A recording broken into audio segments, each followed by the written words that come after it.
I had my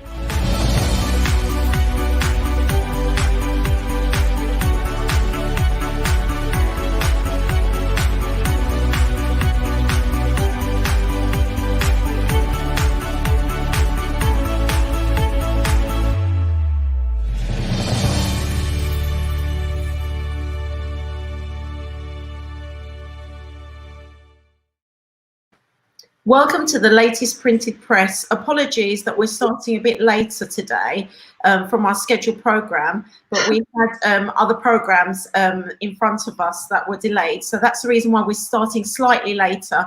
But I'm very excited today because we have Razia Hamid, who is an amazing lady, inspirational. She's a legal professional and a human rights activist for 25 years and the founder of Wages, Women and Girls Empowerment Support Limited, a non-profit organisation that works voluntarily to help support vulnerable women and victims of domestic violence. And you have won many awards for your outstanding community work, including a Role Model Woman Award by Slough Council on International Women's Day in 2014. I mean, an amazing woman. Welcome to my program. Thank you very much for coming. Thank you very much for inviting me for the interview. Yes, I mean, it's just amazing the things that you've done. I mean, first of all, would you be able to tell our audiences a little bit about your background and how you came about actually setting up the foundation? Yes, 18 years ago, I came from Pakistan after getting married, and actually, unfortunately, it was very short arranged marriage. And I've been victim of domestic violence. I didn't know the culture of this country, where to go, where is the support system. And while, you know, my own personal matter, I've been given a wrong advice to switch into student visa. I was on spouse visa, and I got my stay on 11th year after her struggle with the Home Office in the court. I didn't know where to go, where to complain anyway. So meanwhile, I did graduation in law and post-graduation in law, LPC, legal practice course from Westminster University, because I was given wrong advice by the solicitors. And I think it was a good plan, actually, to work and help these vulnerable ladies like me. And Alhamdulillah, with the grace of God, I'm happy where I'm now. Yeah, I mean, it's amazing. So you basically were a victim of domestic violence yourself, came from another country into here and actually educated yourself and decided to set up Wages UK. So how did you develop your career in charity and community work? From obviously personally experiencing it, how did the journey progress? Actually, after my spouse was expired, I did not have right of work. I could do the charity work. And I had my, you know, within 2 years, I did my graduation on fast track. It was usually 4-year degree. I did in 9 months. And then LPC also usually takes 6 years. I did it only in 2 years. And after that, I lost my right of work. And then only I could do the charity work. And through charity work, I have to survive myself. And then it was my you know, the hard journey, and I have no option. And of course, it's not option. It was my passion as well. It's from back home country. My mom was government school teacher. My father was government. He's a retired government officer. So it was in my family culture, my family, you know, atmosphere to study. I had my master in economics from Punjab University and my bachelor degree double math physics from Punjab University, Queen Mary College. And, you know, women empowerment, all my life I have seen my mother and my father also helping vulnerable people in the community. So all was a passion, and plus your atmosphere, and plus your circumstances, and plus your spirit. So I'm a Sagittarius person. I also am a professional astrologer. We will have another program on this. Yes. And actually, my search about the reality of life. Why people, you know, I was not after these worldly, whatever they are achieving, the benefit. So I don't want to just get married, have children, and have, you know, or work 9 to 5.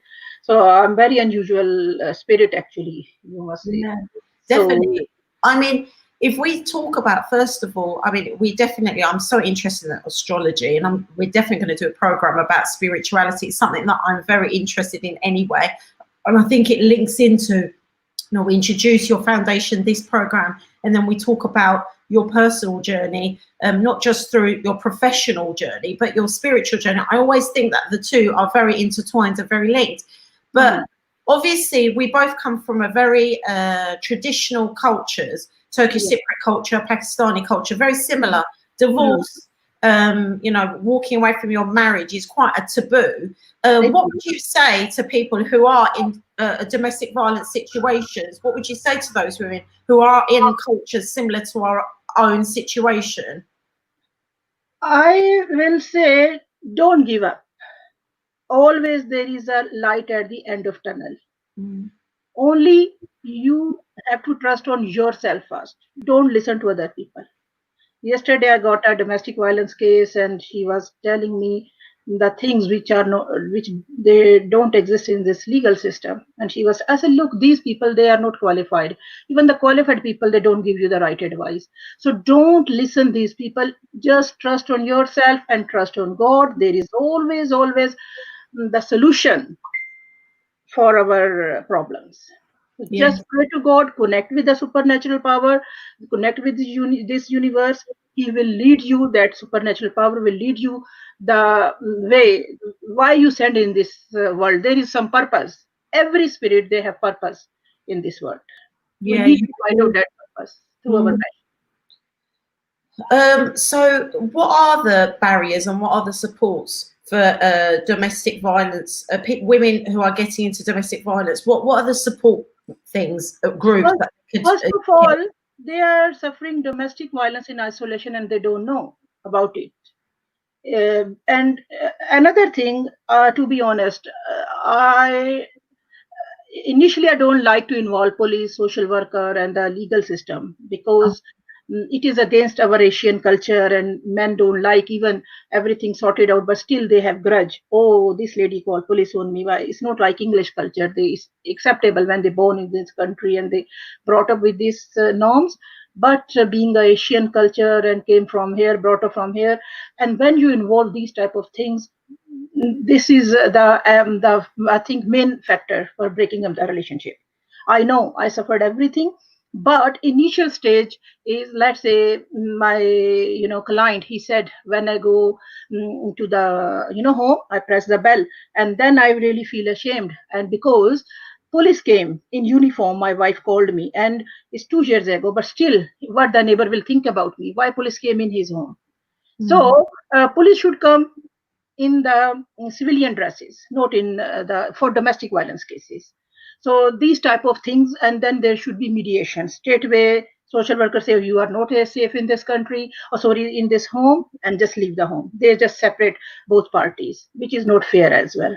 And it's very costly. So there should be, like in our culture, when some problem happen, then family involves, mediators, they involves.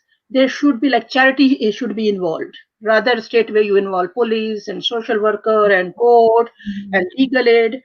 So I love our Asian style.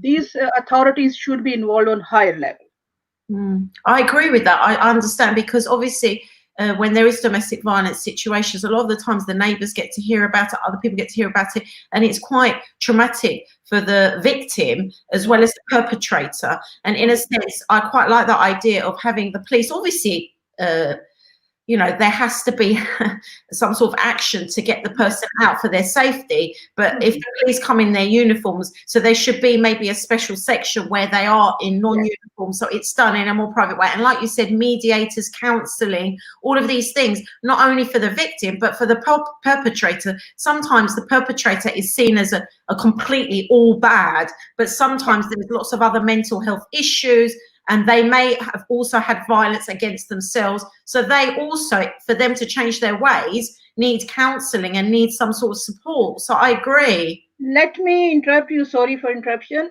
Our Asian men, they don't like go for counseling.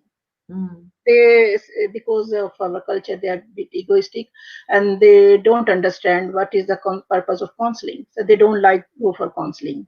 I have seen many, very educated men as well. They don't like for the counseling as well. If they want to meet their children, social workers say you must have to do this 4 weeks or 8 weeks course, but they don't want. They don't want to. Now So the man, your advice? what he said, he brought all his wife and children, under the cover to the Afghanistan because he doesn't want to go for this 8 week course. And then they patch up. They had, reconciliation without informing social worker police. Matter was in the court, and lady said, "I'm going back Afghanistan because."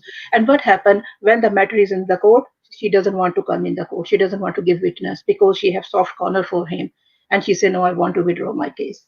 So there is involving so many authorities and agencies, and when it is a final matter after 1 2 year, they want to withdraw the cases as well. So that's the reason I said it's wastage of money. Only we should involve on higher level. Not so if really there is a risk of there are, I would not say that all cases there is no risk.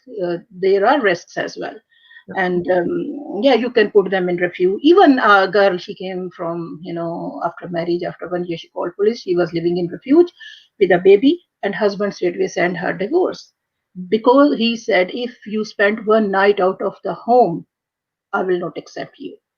Okay. And she did not call the police, her neighbor called the police. So only because of this, it was not that big issue, and she doesn't want to go to the court. And it was a process of in between reconciliation process. And she said, "Sorry, I don't want to go in the court," and then she got divorced. So they must need to understand the system of the country, Yes. from the back home system of the country. Yeah.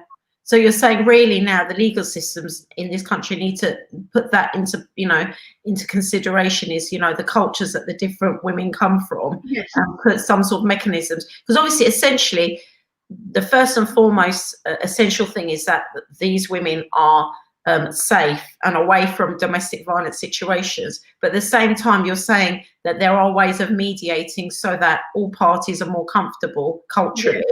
So that Yes. things can happen. So, because I suppose, at the end of the day, I think your sole thing that you're thinking about is the safety of this woman and what's going to happen to her future. So obviously, if you think about the cultural situation, then obviously if you mediate it accordingly, then it will help that woman in the long run, to keep in touch with her family, to keep her children and not be shunned from the community. I think these are very good points.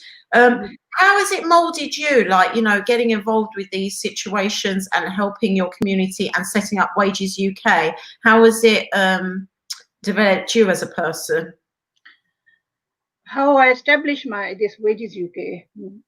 Because of my circumstances, I did not have proper, sport, or so many issues were there. I really one day I said, finish my life. I don't want to live. And then, being a Sagittarius, always optimistic. Sorry, I'm bringing the astrology as well. Sagittarius are always optimistic, always spiritual. So I found some, insight from me. Let's start do some community work. And then I invited some ladies, single ladies, come in the community center I heard from the council, and I will give you free teaching, bring your food. And then I just started. And then slowly and gradually, I didn't know that there are many ladies or worse ladies than me. So I was working, and seeing everywhere, and with the old people, the culture. What I hear, the old people, they have children. They worked all life to raising up their children. They left their parents, and they are busy in their own life. I said, what's the point getting married, having children, raise them up, and then in your old age, the government is only looking after you. And I was working with the single mothers, and they are also not happy. They are looking after the children. I said, what is this? It's not in our culture, to be honest. At least there is some family system, and some, like, I looked after my mom 10 years before her death. On the bed he had hip fracture. So it's there are a good thing and bad thing of every culture, every system. So these things, my circumstances motivated me, and then we applied some grant to the, I discussed with the funder. Look, the grant you are giving, all these priorities, I will not even you give me. It was 5,000 small grant. Then I convinced her that the ladies from conservative country, they don't have any social activities. Apart from, let's say, the religious lady, they come for the Quran lecture, and that's their socializing, just for the lecture, then there should be a system that ladies will come, will singing and just dancing without any men, and then council convinced, and then they add the priority. And there were 6,000 charities at that time. They were crying why this charity got funding for the dinner and dance. And then I said, if I send a text message, I told the funder, I can gather 200 ladies, old ladies, in 1 hour if I say there is a Quran lecture. But if I will say, come and learn English, nobody will come. And all those ladies living in this country, 50 to 60 years, they worked all life in this country and they made their freehold houses. They can't speak English. So when they will come for Quran lecture, after 2 hours, we will give them role play, and we will teach them English through role play and all this. And they were convinced. Nobody will give you funding for Quran lecture for religious things, but they did. And even all faith group, they merged together the English and then all faith lectures after we got successfully this grant. Another thing, my mother-in-law was asking more dowry. I think in Asian culture, when girl marry, then it's like Indian culture actually. Pakistan was and Bangladesh was the part of before India subcontinent. So she was asking more dowry from me, and my husband, he had a girlfriend. So that's why we are running a campaign, the anti-dowry law in UK. There must be the dowry law should be in this country. India, Pakistan, Bangladesh, Sri Lanka, all they have dowry law. Because when they ask more dowry, there's unreasonable pressure on the girl. And after 11 years, I was successfully able to convince the Home Office that there should be anti-dowry law in this country. Then I had my some problems, some issues. I could not continue it, and now it's our anti-dowry law campaign will be our next project with the other projects as well. We will discuss. That's definitely very, because that's another undue pressure on women, really. Yeah. And especially if you're not even in your marriage and they're still giving you pressure to give them money. It's just madness, really. Shall we talk about, because before we go on to advice to women empowerment, that question, I think at this point is, we were talking offline about your background with astrology and your spirituality and all of that. How has that helped you sort of move on? And what advice would you give other women with that? With the help of spirituality as well, yes. Because to be honest, might be sometime they don't understand me. Then I say, what is your star sign? And they said, I'm this sign. Then I deal them according to their star signs quality. So, like a fiery sign, Aries and Sagittarius and Leo, they are fiery sign. They are very rash.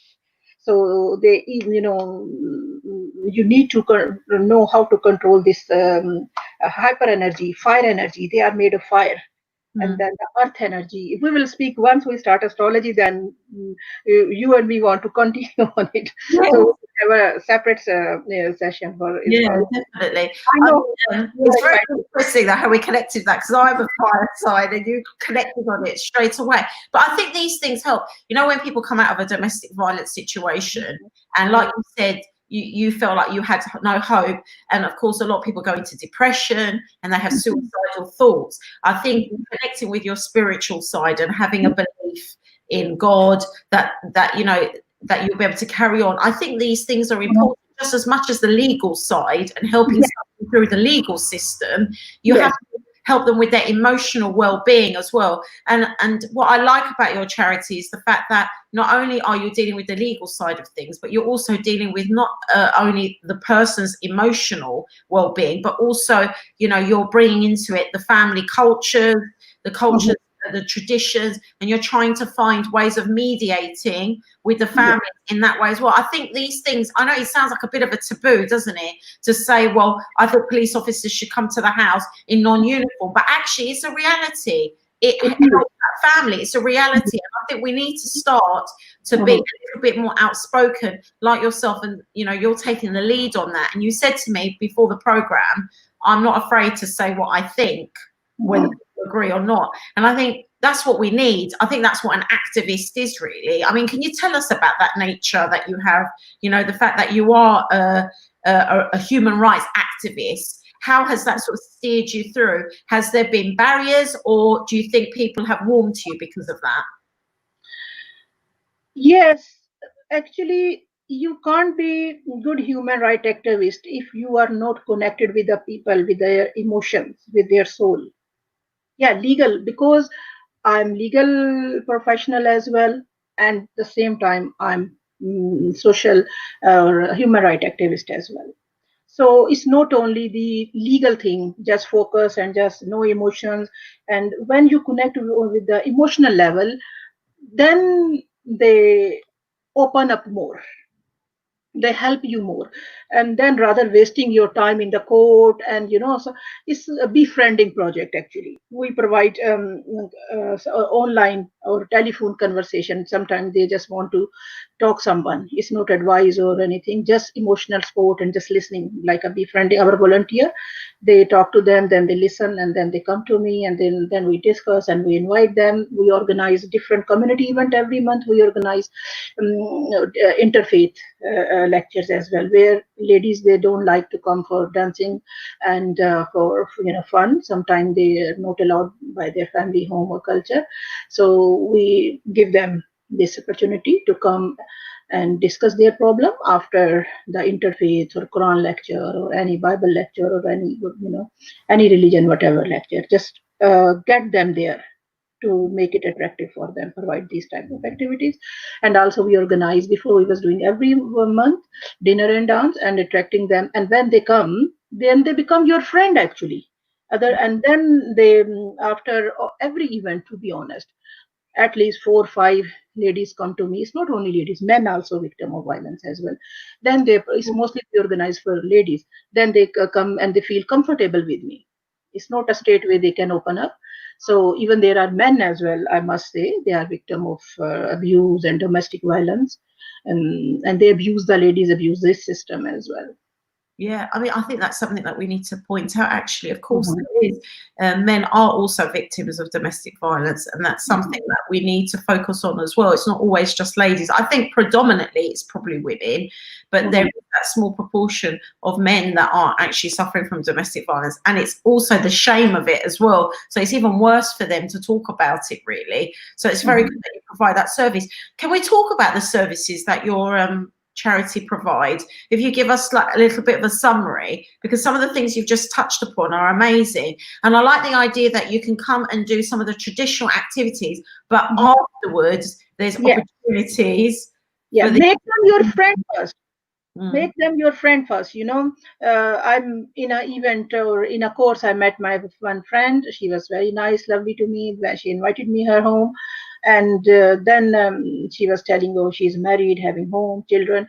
After, I think, meeting 4 or 5 times, she felt comfortable with me, and after 1 year she told me about her problem.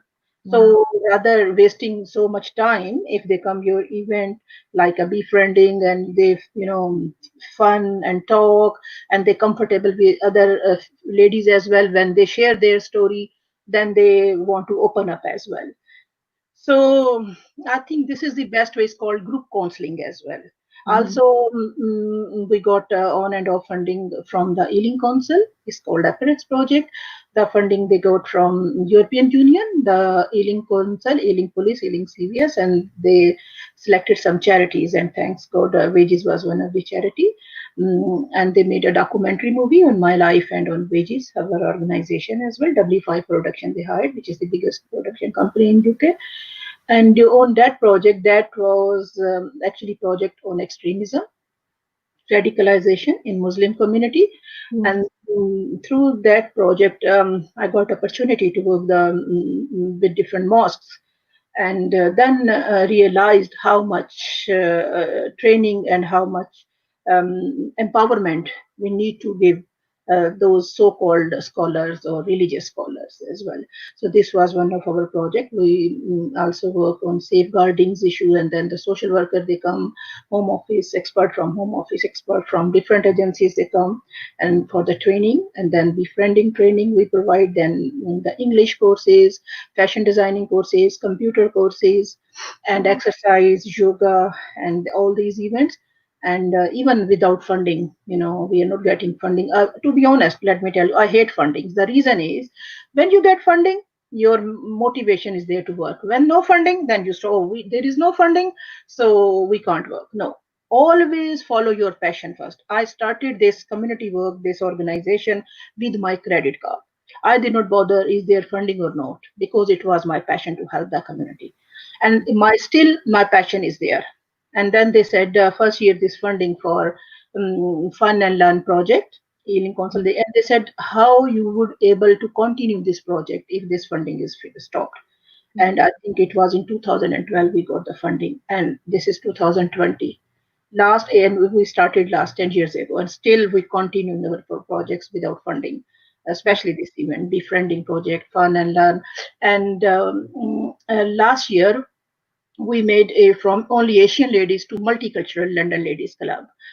And the ladies, they were coming, and we did not believe, they were coming with their music, with their flag, and they were performing their cultural performances. And it was growing and growing and growing, and we got award from Hanslow Mayor all our multicultural ambassadors, 50 ambassadors last year, and this year they were 100. So now we're planning to go in their home country, like your Turkish. We will go in your Turkey back home country, and there we are running a peace campaign, innovative peace campaign for humanity, where we touch with the emotions, with the passion, and it's not for money purpose. Our policy not raise the fund, and it should be in like we do in South Hall area. There are many investors, they approached me, many event organizers, many production companies, or they want to book in the central London, five-star hotel, and you should there. I said, look, this is not for money purpose. I want to do it in South Hall. And all these high profile celebrities, they were coming in South Hall. It was the biggest challenge, I must say, when I started this multicultural. Asian ladies, they living in that area, it was okay. Bringing the multicultural ladies to South Hall area was the biggest challenge for me. I faced so much criticism, and your opponents, your competitors, oh no, that's a backward area, oh no. And it was only £15, and it's all money going towards the venue people, not a single penny going towards the wages. I understand that, because I can relate, because I've organised events, fashion events, and a lot of the times it's the in thing to have these fashion events in central London, and I've tried to bring it to North London, and I've had exactly the same barrier. But I thought we've just got to try and break that, and celebrities and high profile individuals will come to certain areas like Southall or North London. Why not? These people won't just live in central London, and it's not about a high profile event doesn't necessarily mean investing money. It means, is it important? Is it important for the soul? Is it important for the community? That's what I see as high profile. I think what you do is extremely high profile. It's the highest profile you can get. You are actually actively helping humanity. How much more high profile can you get than that, really? And I'm very excited to hear about the international links, and we should definitely talk about that, that you have ambassadors. How many do you have in total for your charity now? More than 100 now. Wow. Yeah, more than 100, and they are growing and growing. And let me tell you, on 2nd of July, the Albanian TV, is a Streamline TV, they invited me for interview in their studio. And Mr. Ian Turner, I really thankful to him after listening my story, because I was telling whatever my heart and my soul is saying. And apart from making my profile so high and very posh lady, no, I don't want. So I want to spread that the truth, true happiness connected with the soul, passion, emotions. And when you express your pain, you give other people opportunity to connect with you through the pain process. And then you convert your pain into power. Then he really liked my story, and he said, I really want to promote wages.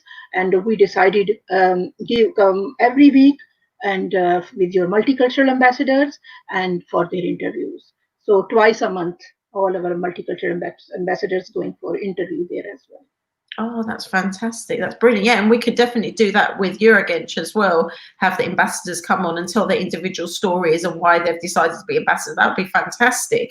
I just want to, one more thing is important and related to this topic. When, I share my story, I really face so much problem. The reason is, always I face hate as well. There is a one class of so-called high profile. Inner side, they have inferiority complex, Yeah. and they treat me so badly. Like, oh, she's not a high profile person. Oh, she's this. But if I don't tell my story, I say, yes, I'm a legal qualified person. I'm anchor and I come all the media and, all this presenter. I don't need to tell all these rubbish things. So let's say the for people, so I have to face so much hate.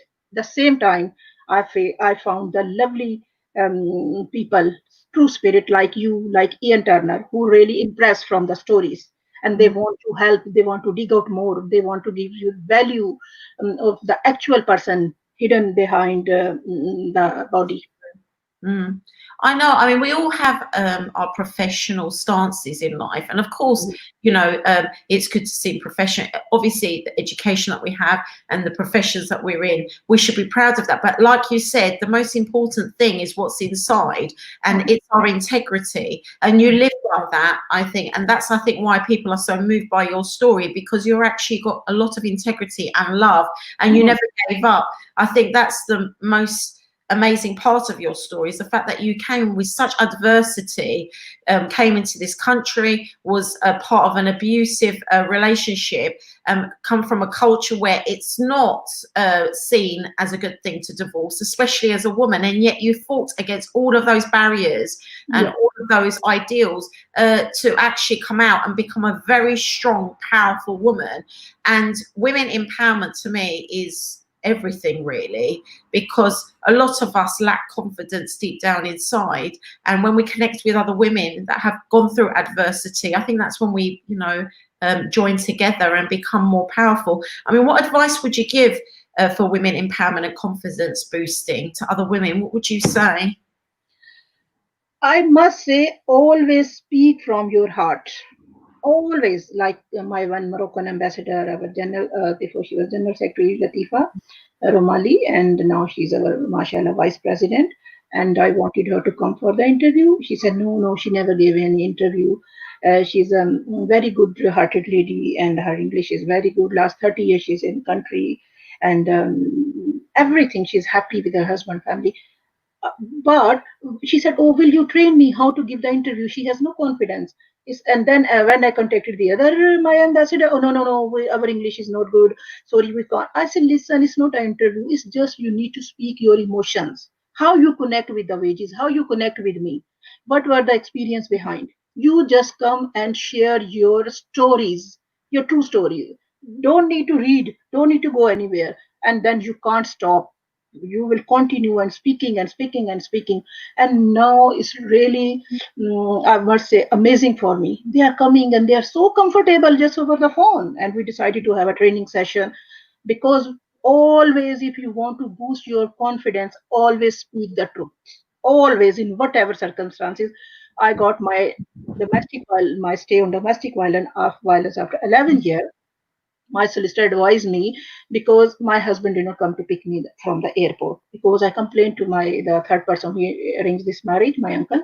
Look, this man had a girlfriend. I have heard over the phone when we were together in Pakistan, and I'm scared. I'm going there because they lock the ladies, inside the homes.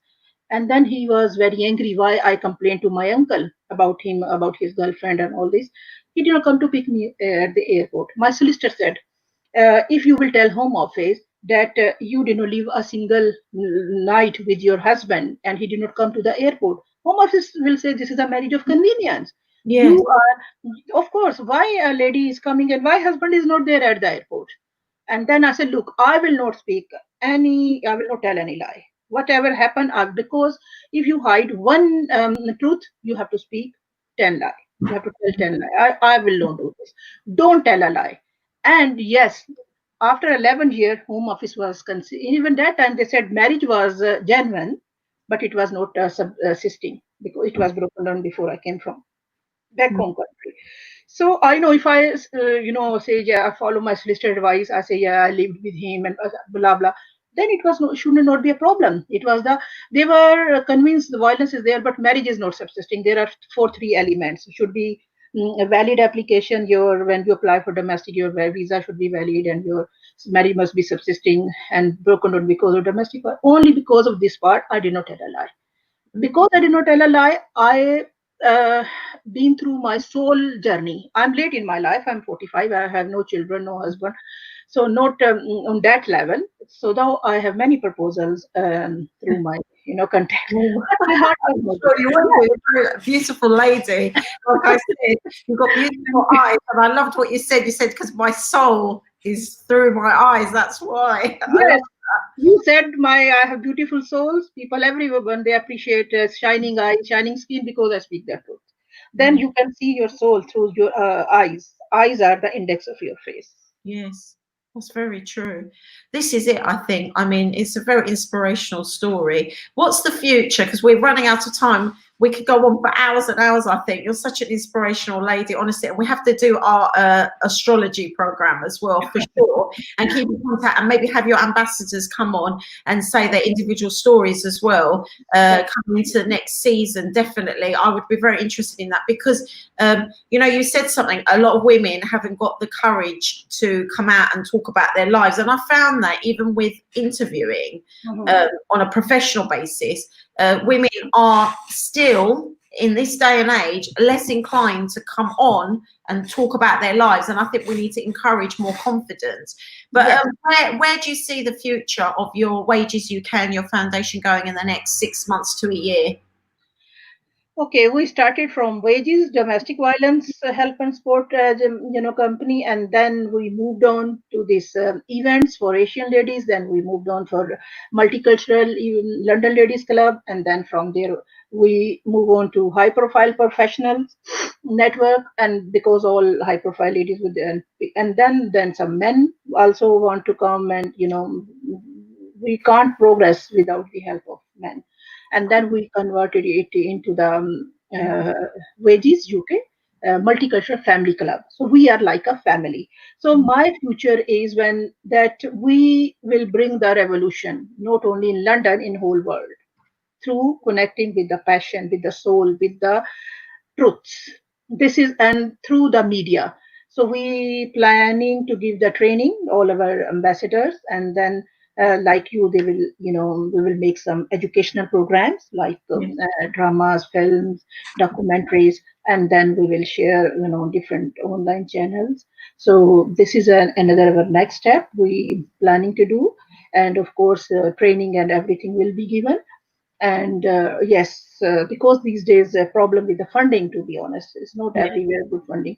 So we need it's a peace campaign for humanity. We need a true people who will connect through humanity, through passion, to help us voluntarily. Mm. Thank you very much. I mean, it's been an absolute pleasure having you on my program. You've been truly inspirational. Civilized put that it was a great broadcast. That's in our language. So thank you very much. Like I said, and I look very much forward to having you again on my program. Any last messages you'd like to give our audience before we go off our live feed? Last message is, don't look happiness outside. Always search happiness inside. Your happiness is there in your spirit, in your heart, in your soul. The people, they are not happy. They go, they buy the cars, big house, branded clothes, and then they show off in the public. They are the worst people. Stay away from those type of show off people. Always, always. I hate those type of people who impress you with their all possessions, property, and their show off thing. Always, always, always. For short term is okay, not for long term. You will not find genuine truth, genuine happiness through these things. Yes, definitely. I agree with that. It's not about what's on the outside. You've got to look within and find your higher self, I always say. Thank you very much for coming on my program. It's been an absolute pleasure. And thank you to the audience for watching. That's it from Eurogage TV. Have a very good evening. Goodbye. Thank you very much for inviting me, and God bless you. More progress, you and your TV as well. Thank you very much. And Bye. to you. Bye-bye. Bye.